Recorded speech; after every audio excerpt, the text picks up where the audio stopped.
Quand je l'ai entendu la première fois, j'ai compris. Je crois que moi aussi, c'est un mal dont je souffre en silence. Et peut-être que vous aussi dans la salle. Ce soir, Laurette nous pose la question. Quand le silence devient bruyant, quand le silence devient bruyant, où se trouve la paix? S'il vous plaît, un tonnerre d'applaudissements pour Laurette. My emotions feel like explosions when you are around, and I found a way to kill the sound.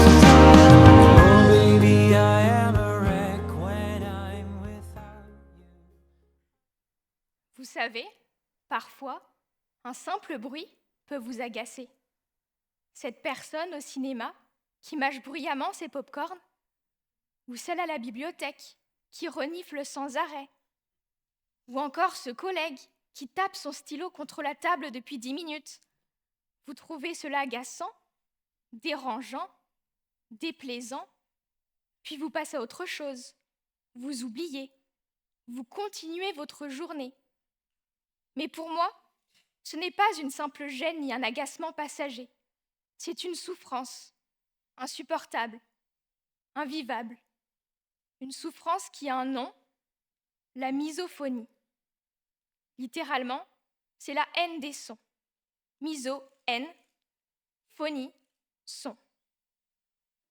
Hier, j'étais en cours, un garçon derrière moi a reniflé. Instantanément, mes muscles se sont contractés. Mon cœur s'est emballé. La panique m'a envahi. J'avais peur qu'il recommence, et il a recommencé.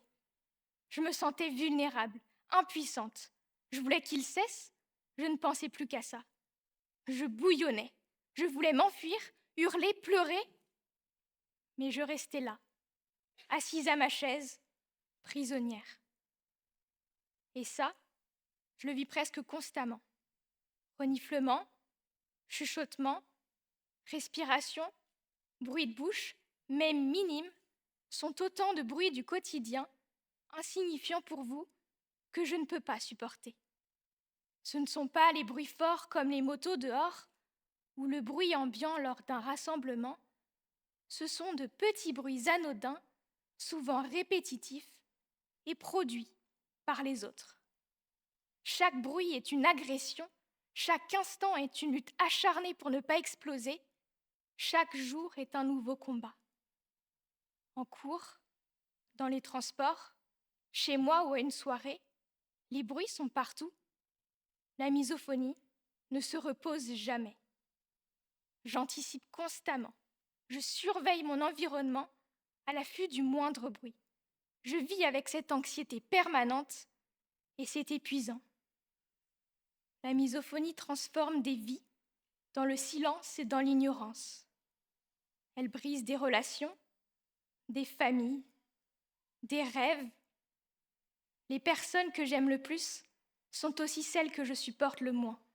Je les fuis, pas pour leur échapper, mais pour me protéger.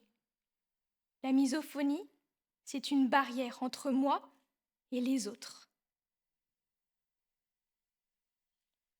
On me dit que ce n'est qu'un bruit et qu'on ne peut l'ignorer.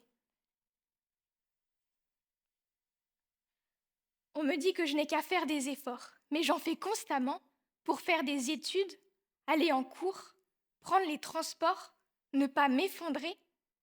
Être encore en vie aujourd'hui, c'est déjà être forte. On me dit que je suis pénible et qu'on ne peut plus vivre avec moi. Je le sais et j'en suis désolée. J'aimerais tant pouvoir vivre avec vous, avoir des amis sans les associer à leur bruit, aimer mes parents sans partir en courant. On me dit que ce n'est qu'un bruit et que je n'ai qu'à l'ignorer.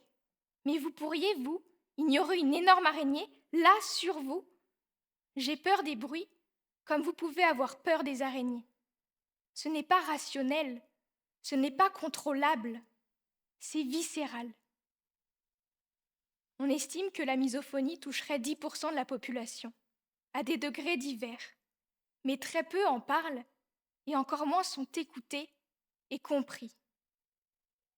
Au-delà de cette lutte quotidienne contre les bruits, mon grand combat est celui contre la méconnaissance et l'incompréhension de ce trouble.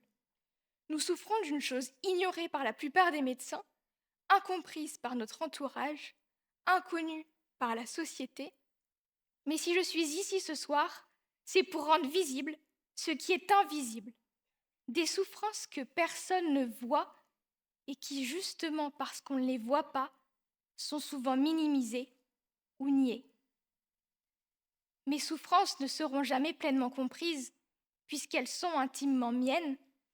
Vous ne serez jamais dans ma tête, dans mon esprit, vivant mon ressenti, et c'est très bien ainsi.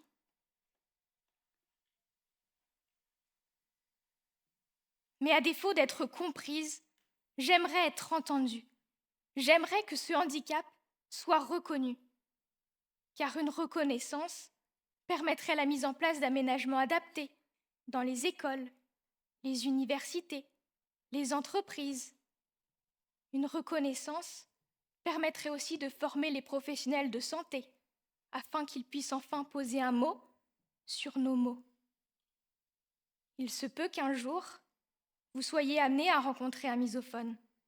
Cela pourrait être votre collègue, votre enfant, votre ami. Si cela arrive, demandez-lui ce que vous pouvez faire, comment vous pouvez l'aider, quel bruit vous pouvez éviter. Parce qu'une oreille attentive, un regard bienveillant, un geste d'empathie, ça peut tout changer. Vous pouvez être cette lueur dans l'obscurité. Et souvenez-vous, ce n'est pas parce que notre souffrance ne se voit pas qu'elle n'existe pas. My